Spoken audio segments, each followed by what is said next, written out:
Great, I really appreciate being asked back. I had a lot of fun last year, and I hope to provide you with some kind of groundbreaking information about opioids for this talk. Just some things that have changed since I submitted my bio. Our company, Orion Health, has been bought out by, you're having trouble hearing? I'm here. Can you guys hear in the back? No. I can hear myself really loud, so. Let's see, is that better? Okay, now we're echoing. Anyway, I just wanted to say Orion Health has been bought out by CBI, so that's where I work. And the immunodeficiency clinic at St. Paul's that she said I worked at, we've now opened a rapid access addiction clinic at St. Paul's Hospital, so that's where I am now. So today's topic, I just want to talk to you about pain induced by opiate use and withdrawal, and I've called the topic the relief that binds you. Can you hear now all right at the back? Yeah? I don't have any disclosures. So by the end of this talk, hopefully you'll be able to list 3 pain phenomena that are associated with opiate use or cessation that are beyond generalized aches and pains, generalized myalgias and arthralgias, and discuss possible mechanisms for opioids increasing pain with use and withdrawal, and identify potential mitigators of opiate-associated pain that may be relevant for your clinical practice, and to share some personal stories. We'll see if we can get to that at the end to see. I don't know if you have mics set up for that, but do you have any walk-around mics for questions at the end? Anyway, we'll see about that. So as many of you know, opioids, the milk from opioids and the resins have been used for thousands of years to help relieve pain. Also to give strange dreams. Morphine, the word morphine comes from Morpheus, the god of dreams. So some of the benefits beyond pain relief we know is that it can be calming, thus it suppresses noradrenaline release. So in withdrawal, people then can have lots of anxiety. It gives you diarrhea relief. In withdrawal, you can get a lot of diarrhea then. COPD, anesthesia, end-of-life care. These are all some benefits that we still use opioids for. But some of the adverse effects has been what's really hit the media lately. The main one being death through overdose, but also non-death related overdose can still cause damage, brain damage and other things. Also there's a dose response curve for things like sleep apnea, testosterone suppression, myocardial infarction, motor vehicle accidents, and addiction. So the higher the dose, the more likely these things can occur. But something that we don't talk a lot about is how opiates themselves can produce pain, not just relieve pain. So that's going to be the focus of the rest of my talk. And I'll start with the first case of related to this topic. He was the first patient I ever saw at the pain clinic I started working at 15 years ago. And I've written it up here. It's a free online access if you want to read the case in detail. So he was a 39-year-old Caucasian male crane operator. He had a history of severe crush injury to the left upper limb 4 years prior to me seeing him. He had profound allodynia and hyperalgesia that had spread to all 4 limbs. So allodynia is pain with light touch, hyperalgesia, pain to usually mildly painful stimuli, and exaggerated pain. So he had a diagnosis of complex regional pain syndrome that had spread to all 4 limbs, and he'd attempted many different kinds of treatments. He'd had all different categories of medication. He'd had sympathetic ganglion blocks, he'd had spinal cord stimulator implanted, and everything, and the pain just kept spreading. He was on oxycodone extended release 20 milligrams, 6 tablets every 8 hours for a total of 360 milligrams. So his morphine equivalent daily dose was 540. He said to me that he felt that his next state was that he'd have to be in a wheelchair permanently or move to a really warm climate because in Canada it was so cold he felt it was exaggerating his symptoms. And you couldn't even touch his skin anywhere. Putting on clothing was just so painful for him. He rated his pain as 10 out of 10. So just to reduce pill burden alone, I opiate rotated him onto fentanyl, a 50 and 25 microgram per hour patch every 3 days, and gave him a tiny bit of breakthrough oxycodone. So he lowered his morphine equivalent dose down to about 330. So it's quite a drop, almost more than a third off of his dose in one go. And within 3 weeks, his pain was then rated 1 to 2 out of 10. He had no more hyperalgesia, and the allodynia all over him vanished, and he went back to work. Interestingly, about 3 to 4 months later, he started to get allodynia all over his body again. So I found this really, really fascinating. And I thought, did he have a conversion disorder? I thought it must have been a psychological effect, because he had some counseling when he was in our clinic, and I don't know. So I was really stumped. But then I started to read on this topic. So I want to share with you the earliest reference in the literature I could find. Dr. Charles Albert in England, a physician, wrote about morphia, which is an injectable form of morphine, that it tends to encourage the very pain it pretends to relieve. So even then he was noticing in the people injecting that they were getting more and more pain.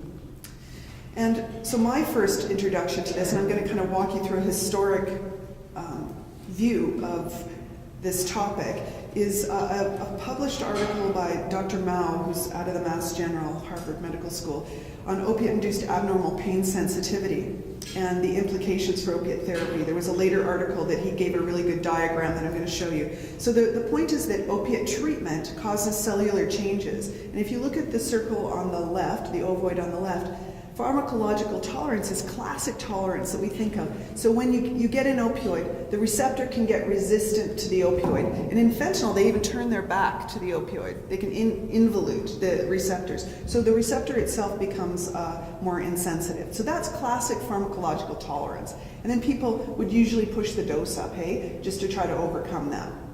The other is this ovoid I'm going to go through in greater detail, opiate-induced hyperalgesia. There's a whole bunch of other changes in the nervous system, not just at the level of the receptor, that make people more pain sensitive when they have an opioid. And this produces what is apparent tolerance and a worsening pain state. So I was taught in medical school that you just escalate the dose when that happens. Someone looks like they're tolerant, they're getting more pain. Obviously the opiate isn't working, let's crank the dose up. So we ended up with people on hundreds or thousands of milligram equivalent of opioids. So some of the early research going on in this area, this was a rat model where they were administering heroin episodically and showed that the magnitude and duration of heroin-induced hyperalgesia increased with intermittent administration. So this intermittent use and kind of a binge pattern seemed to make it worse. And that the NMDA receptor seemed to be involved because if you gave them an antagonist of that glutamate pathway, then it prevented this process from going on.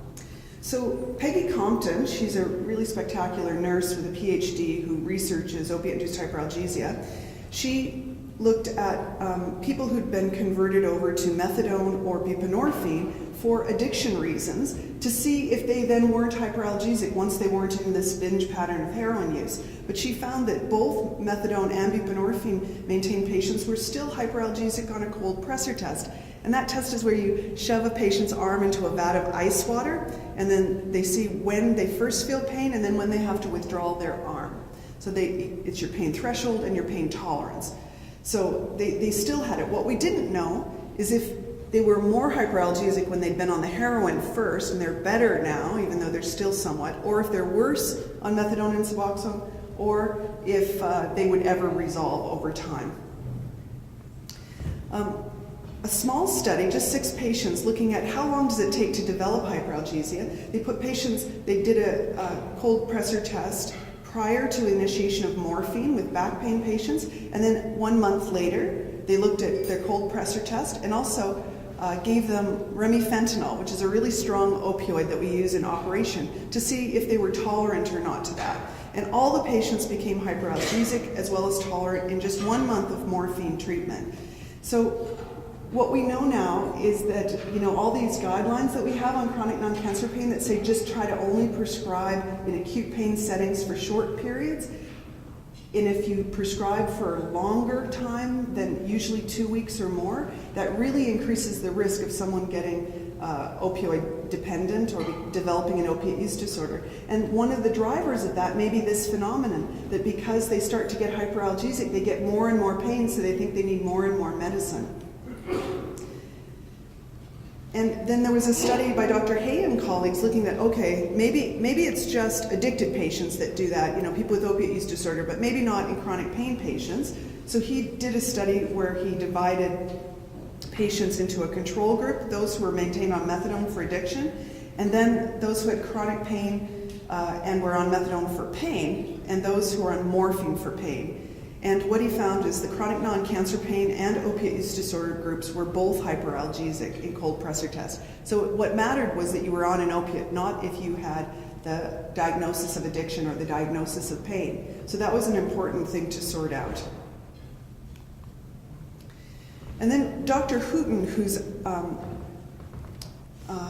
with the Mayo Clinic in Rochester, who is a spectacular pain doc, he runs a multidisciplinary clinic. And so he studied, instead of with cold pressor test, he used a heat test, but he studied hyperalgesia in all of his patients coming in. So he took all comers, so on opiates and off opiates, and he stratified them. So he compared the people with similar diagnoses, and 187 consecutive patients coming in, 85 on opioids, 102 not on opiates.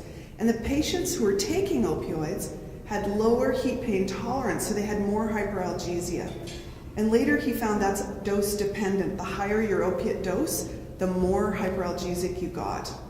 So some of the mechanisms that have been studied, both in animal models and in human models, look like it may be a separate phenomenon from tolerance in some pathways and the same in other pathways, but it's separate from just receptor change. Glutamate NMDA alteration, changes in central pathway in the dorsal horn, rostral ventral medulla, raphe, and somatosensory cortex. The dynorphin cells, the neurons that go down and help to block pain, we're going to have a bit about that later, but there's pathways that go down and gate pain in your spinal cord. Opioids can even destroy those neurons, so you don't have gating on the way up north to the brain of the signals. You get alteration in GABA, CMPA, protein kinase, and microglial activation via toll-like receptor 4 and release of neuroexcitatory substances like substance P, nitrous oxide, prostaglandins, growth factors, and pro-inflammatory cytokines that cause the nervous system just to get irritated. So this is a schematic of what kind of words I just said. So you can see the neuron coming into the cross-section of the spinal cord, into the dorsal horn, and then all the pathways going up to the brain, and then the descending pathways back down on the spinal cord. All of these, there's about 20 different things that can get affected when you take an opioid that can then sensitize your nervous system to feel more pain. Some of the two key things, I think, where some of the most active research is right now is the glutamate NMDA pathway and the glial cell pathways. So glials are cells that usually just surround neurons, and we used to think they were just insulators and they fed neurons, but now we know a lot more about it. And there was a nice article, Dr. Linda Watkins' group out of Colorado, pairing with Mark Hutchison, who's out of Adelaide. They looked at how glial cells really are involved in opiate analgesia, in opiate dependence, and in the reward pathways. And by blocking these glial cells, you can actually change how people, how they can get addicted or not addicted, and their analgesic effect with opioids. So I'll give you this nice diagram that Carolina Root published in an article she wrote about some of the mitigators for opiate-induced hyperalgesia. But the big green elements in the middle are, of course, the neuron and the postsynaptic area of the next neuron. So usually neurons, if they get irritated, let's say a dog came up and bit you in the leg and that your nerves are irritated. So in the spinal cord, what will happen is that nerve will secrete some distress chemicals. And then the purple cells around that, representing the microglia, they will secrete actually a pro-inflammatory cytokines and things. It secretes more distress and irritates the nerve and calls the circulating immune system so that that area will swell up and get painful and hot. You know, you all know that when you have an injury, right? And that whole process, then in about 2 weeks, the glials will naturally secrete an anti-inflammatory cytokine and send home all of that circulating immune system. So then you heal up and off you go. But when we add an opiate to the mix, what happens is the opioids bind to these little purple things. I don't know if I have a pointer.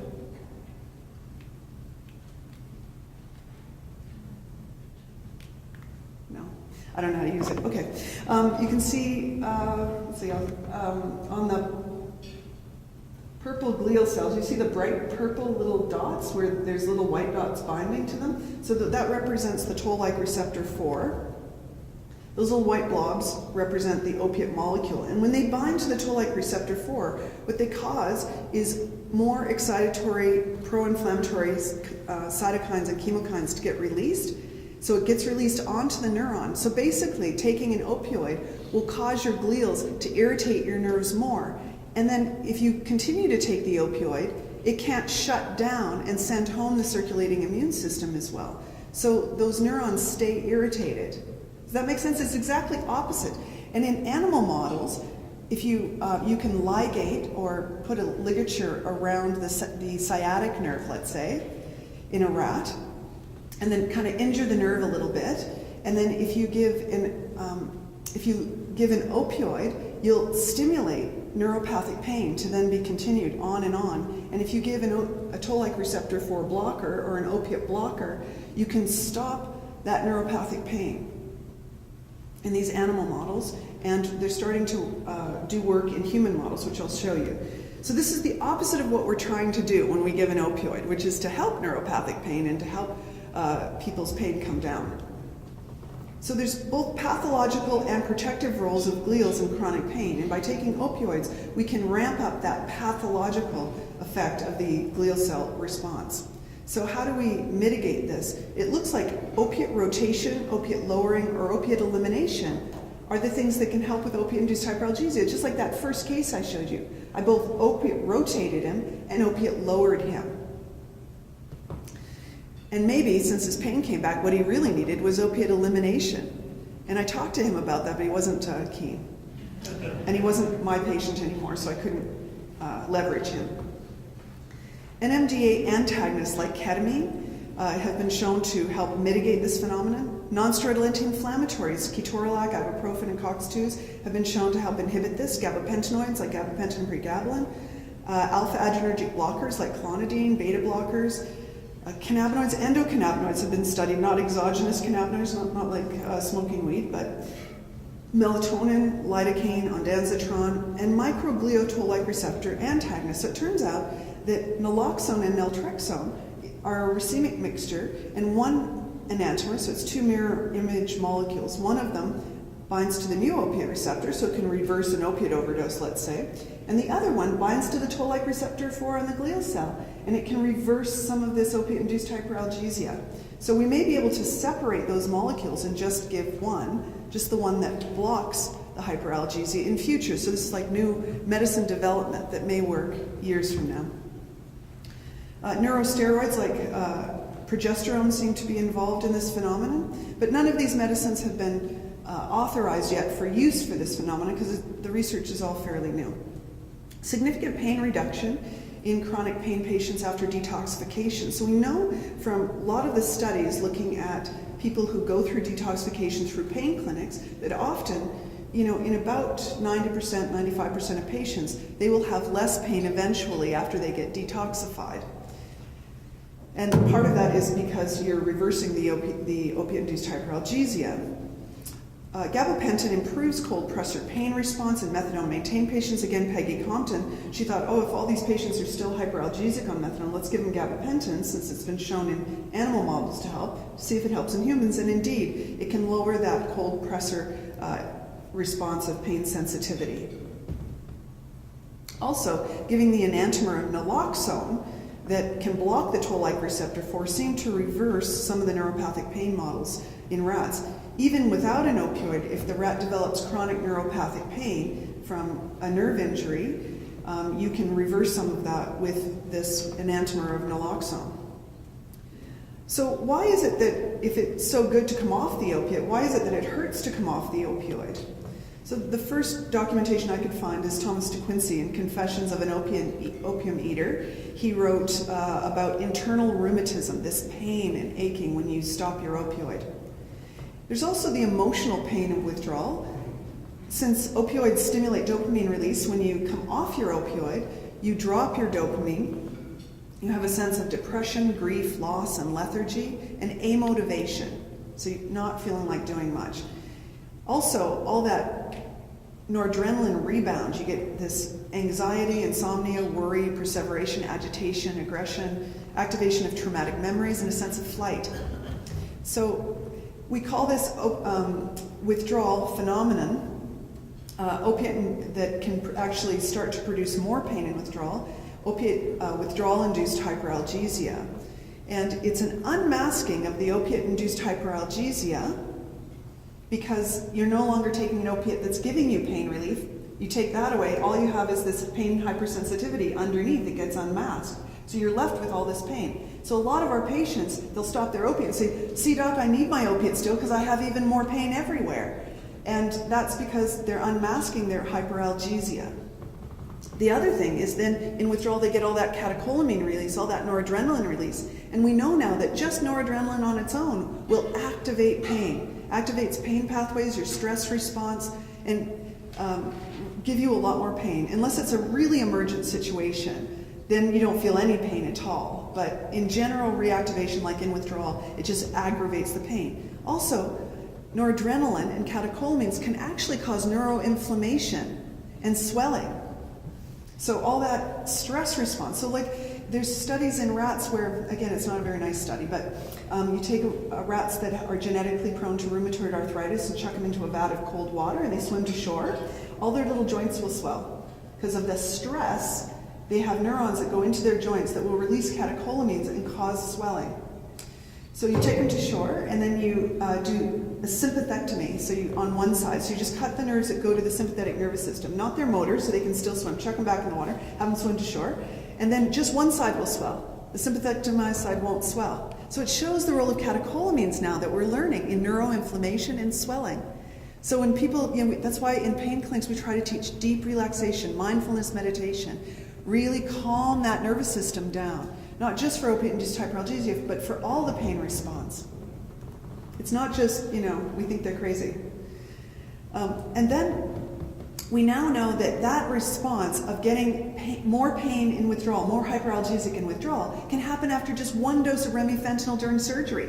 So for 2 to 3 hours post-op, you can be hyperalgesic if you've been given remifentanil during surgery. So now they're giving like ketamine and remifentanil to block the NMDA pathway. So there's all this incredible stuff going on right now.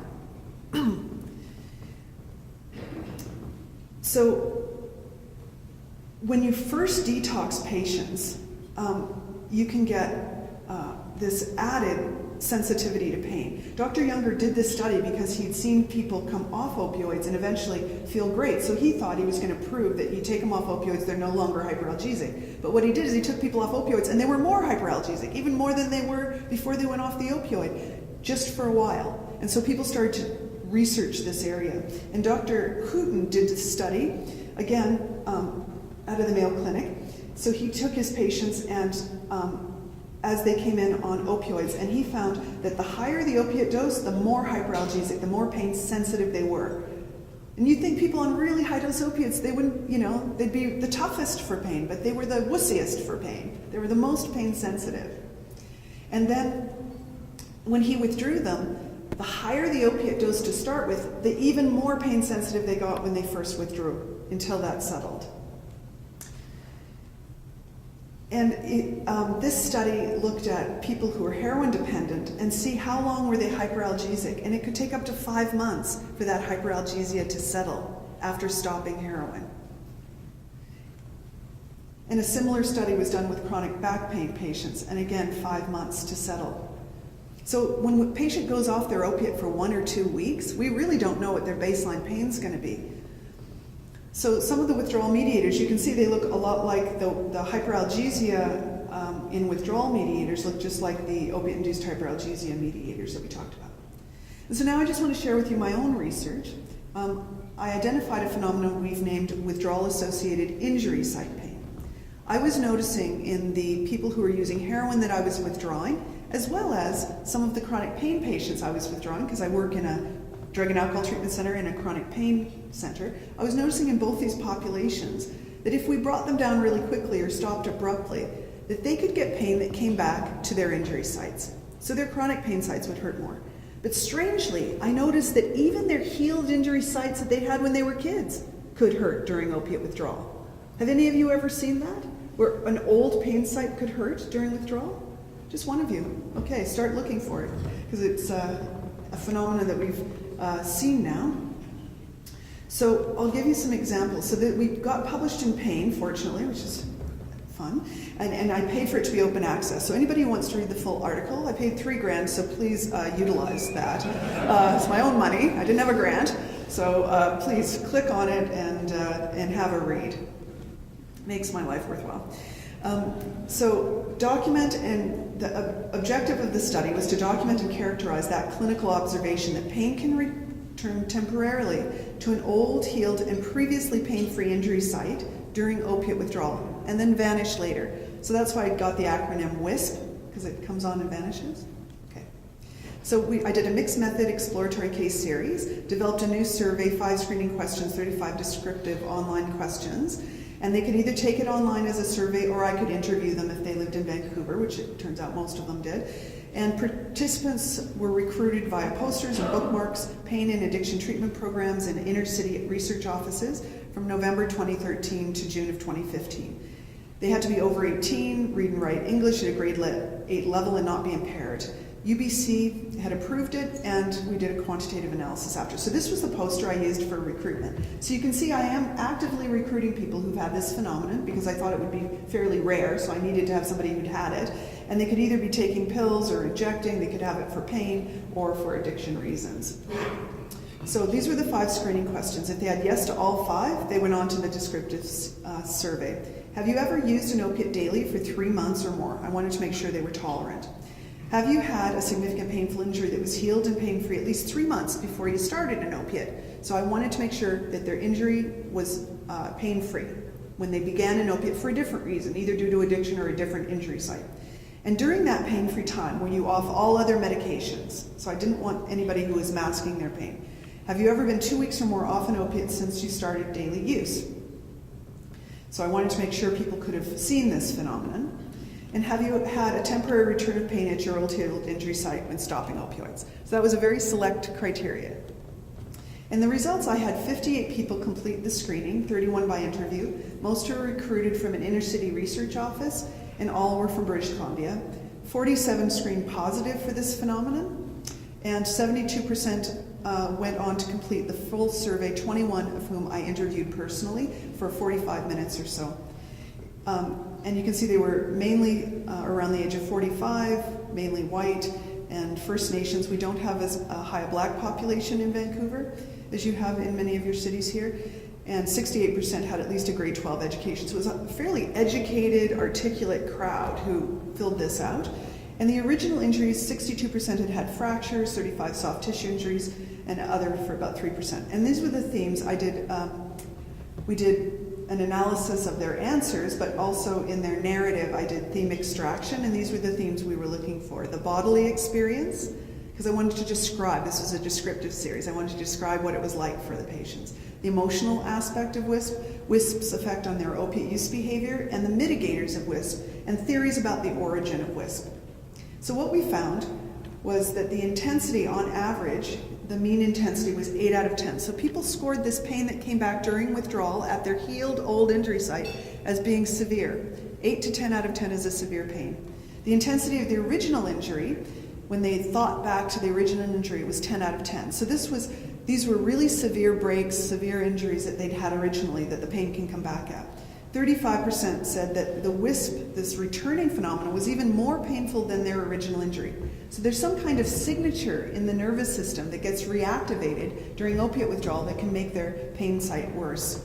It's either peripheral sensitization, central sensitization, I don't know exactly what's going on, but something is arising again. The intensity of WISP versus withdrawal pain, it was more painful, and about 65% of people said, yeah, it's much more painful than general withdrawal. And how long did it last? About 14 days on average, but they were about 18% of patients who it lasted over a month in. But 82% by a month, it's all gone. And the duration of their regular withdrawal was about the same, about 13 days. There's a couple outliers. There was some people on methadone, one guy that said it took him 365 days to settle. So we don't know if that was just a chronic pain site or if that's actually his methadone withdrawal. And you can see the patients were on all sorts of different opioids, as you can see there, and they had very severe withdrawal symptoms. I tabulated all of their endorsement of different withdrawal symptoms. So these are people who are in rip-roaring withdrawal when they come off, and then they can get pain at that injury site. So it's not gentle tapering and things like that. This is like rip-roaring withdrawal. And you can see they're on high dose. The mean was 840 to 962 milligrams. So this is high dose opioids, stop suddenly. And then what did they say about it? So this is one of the statements about comparing WISP to their original injury. God, it felt just like it did when it healed when it was broken. Yeah, I don't know any other way to describe it. So this was a 53-year-old white male. His original injury was a fractured arm at age 12. And it wasn't until his 20s that he got wired to heroin. So it's this return in quality and location of that pain. Another participant said, I was pounding my legs. The old injury sites are horrendous. It's like it's more severe in those spots. The other parts you can get through with like hot towel or whatever, with gravel and stuff. But old injury sites can come back like with severe severity. This was a 58-year-old Indigenous female. Her original injury was foot fractures requiring plating and lower leg injuries requiring fasciotomies after a home invasion, capture, and repeated assault with a hammer. So it was not an uncommon theme to have some of these injuries be very traumatic injuries. So then when the pain returns during withdrawal, also the flood of memory from the assault or the injury mechanism comes back. So it's very tied in. And then the quality tended to be more neuropathic for some patients. It's almost like shooting up the back of my leg combined with pressure in that area. As well as, I could feel my skin stretching. So it's that sense of swelling. And the sensitivity to touch was increased, so like allodynia. So this was a 35-year-old white male. His original injury was an ankle tendon tear requiring casting. And then some had like an inflammatory quality. Yeah, it was like restricted motion. I think the texture in the back of my wrist, I think it became woody. And I deliberately went through stretching exercises to get my wrist flexibility back. And this was a 62-year-old white male physician I interviewed.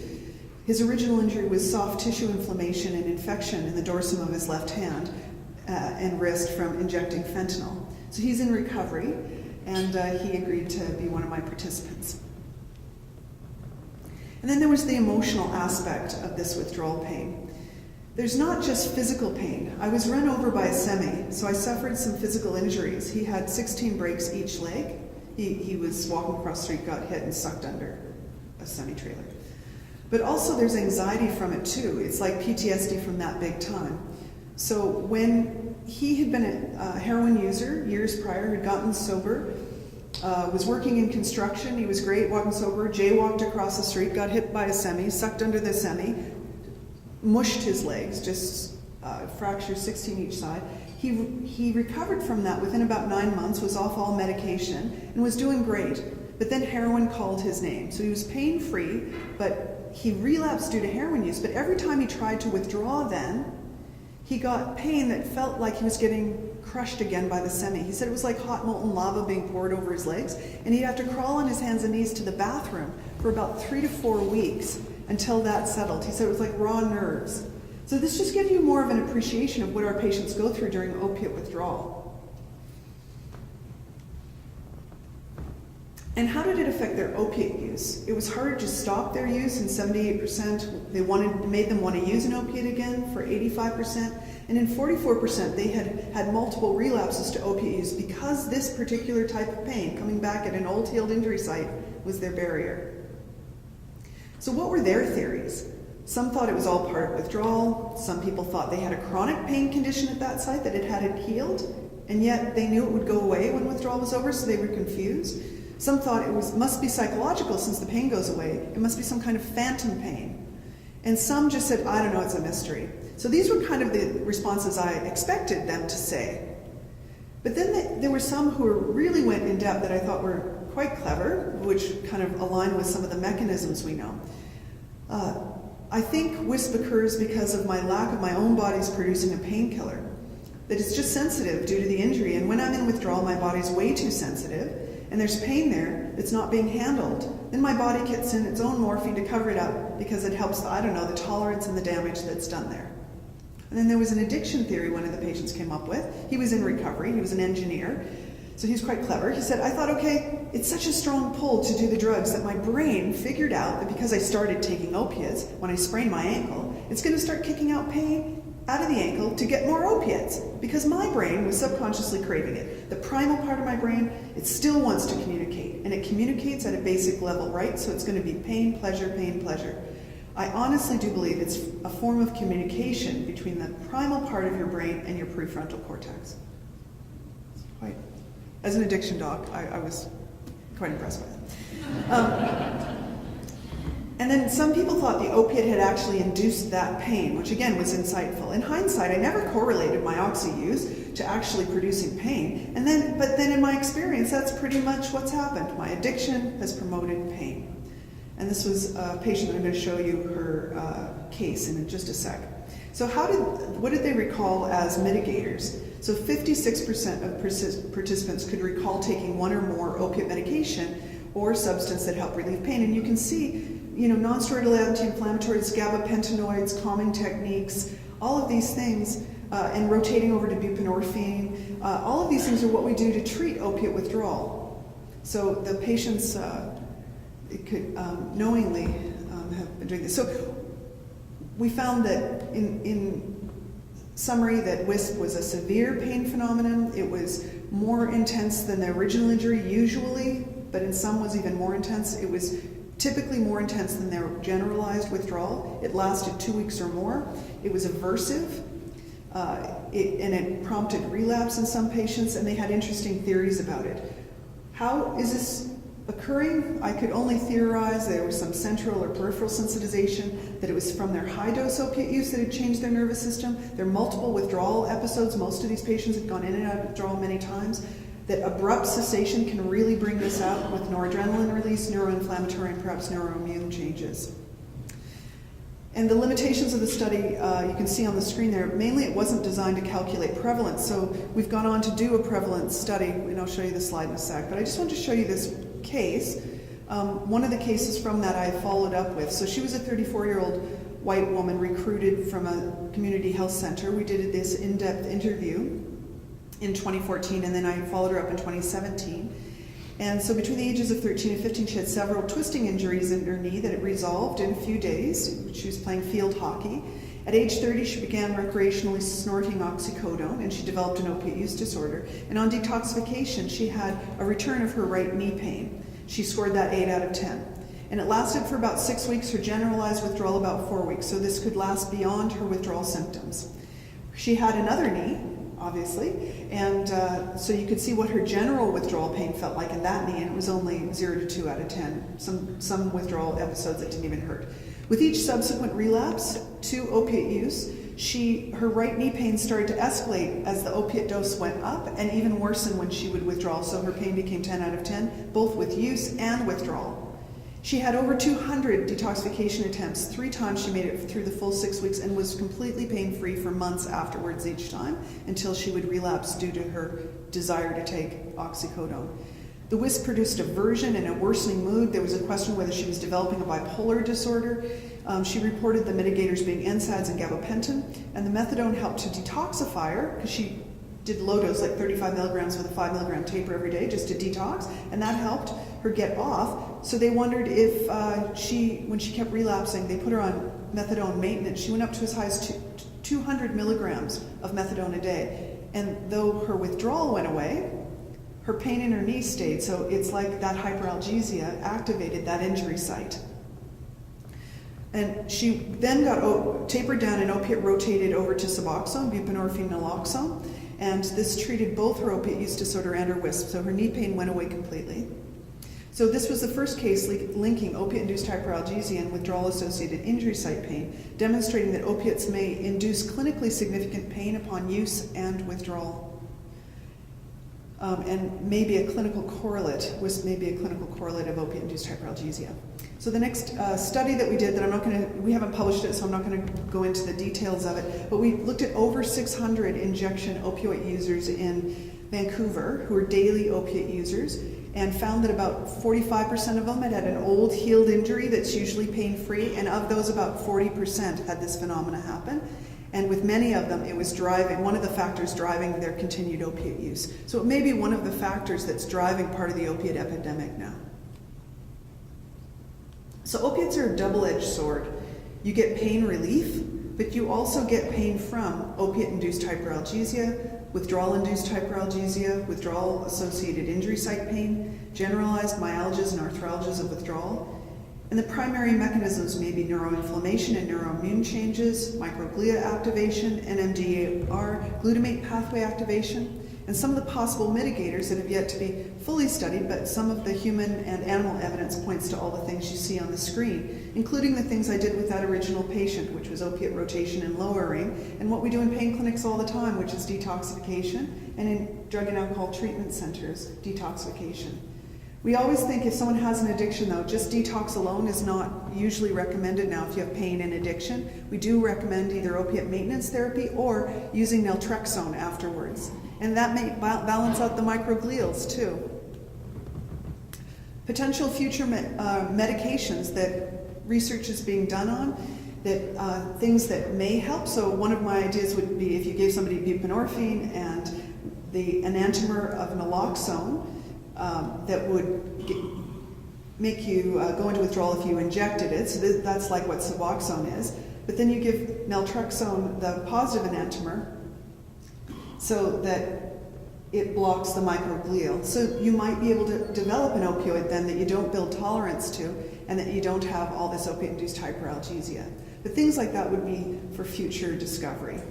The implications for pain and opiate use disorder is things like meditation and breathing techniques and exercise all play in to calm down the nervous system. I just wanted to add, we have about 10 more minutes, is that right? We have till 9:30. Wow, we got lots of time. Okay, sorry, I'm only going to show you a few more slides and then we'll discuss. So I wanted to show you that not just opioids, but that alcohol too can sensitize the nervous system. So there is an analgesic effect of alcohol that you can see. This is a nice systematic review and meta-analysis that was done that showed that there's a dose-response relationship that, advancing. So in this meta-analysis, they looked at 18 controlled experimental studies that supported the analgesic effect of alcohol so that you get pain relief when you drink. Most of our patients tell us that, oh, I'm just drinking because no one will give me meds anymore and I'm drinking to relieve my pain.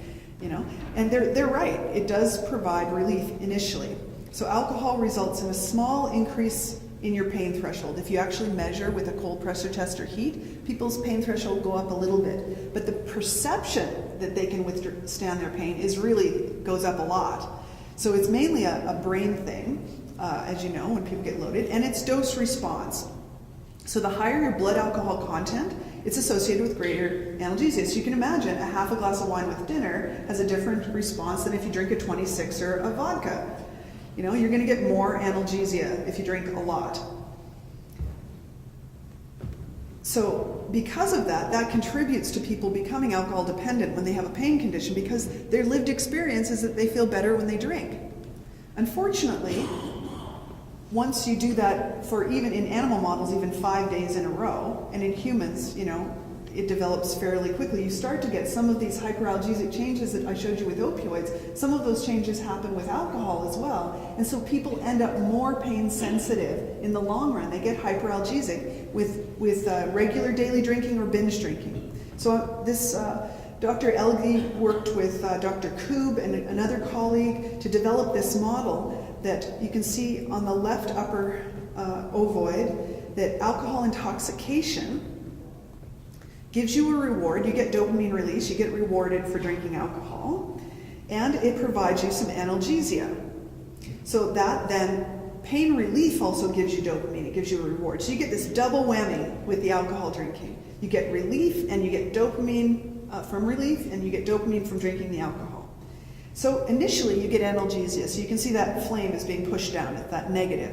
You get some analgesia.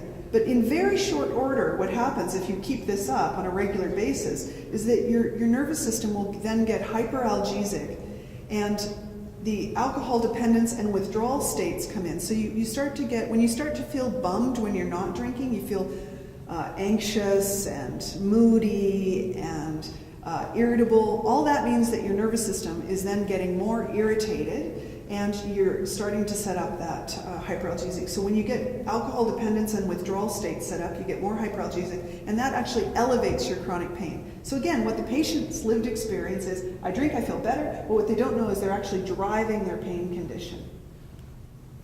And Dr. Koob and colleagues have developed, again, this model where binge intoxication or trauma, psychological trauma, or an injury, a painful injury, can alter your emotional set point and your sensory set point. So both your emotional state and your pain state. And there's genetic things involved, there's all these pathways involved that I was showing you. And so you have a new set point where you're more sensitive to emotional dysregulation and you're more sensitive to pain. And that then predisposes you to develop alcohol dependence or opiate dependence, anxiety disorders and depression, or chronic pain disorders, because your whole nervous system is more sensitized. This is really the take-home message right here. Does this make sense? Some people are nodding, others not. Okay. A few more nod, okay. I just hope this makes sense to you. Anyway, that's why really opioids, and I can show you alcohol as well, really is the relief that binds you. And I just want to acknowledge the study participants that really gave generously of their time. Their patients were really suffering, and yet they'd sit with me for 45 minutes and discuss this phenomenon, which is quite interesting. And my colleagues that you can see on the screen there that helped mentor me through 2 different research fellowships, and then administrative support and our statisticians. And then my husband did the artwork, Michael Nicol-Yakalanis. He's a Haida artist. So I just wanted to hear from you if you had any cases or thoughts or observations or theories about what's gone on that I just presented. So there've been lots of studies like trying to give dopaminergic agents to people who use stimulants and people who use alcohol. And so the things that have really panned out for alcohol treatment is more like SSRIs have helped more. The dopaminergic agents don't seem to help so far, but it doesn't make any sense. You would think that we could replace dopamine and and a lot of our patients end up like snorting Wellbutrin and stuff too. So it can be addictive. So wellies, you know. Yeah.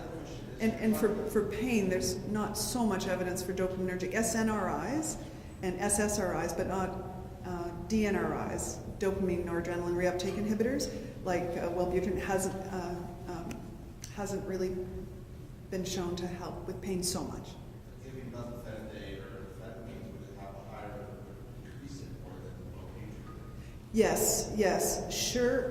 In the short run, if you stimulate people, they can feel less pain initially, but giving Ritalin, methylphenidate, stimulants to people who have pain in general, and people who have addictive disorders, I think is problematic.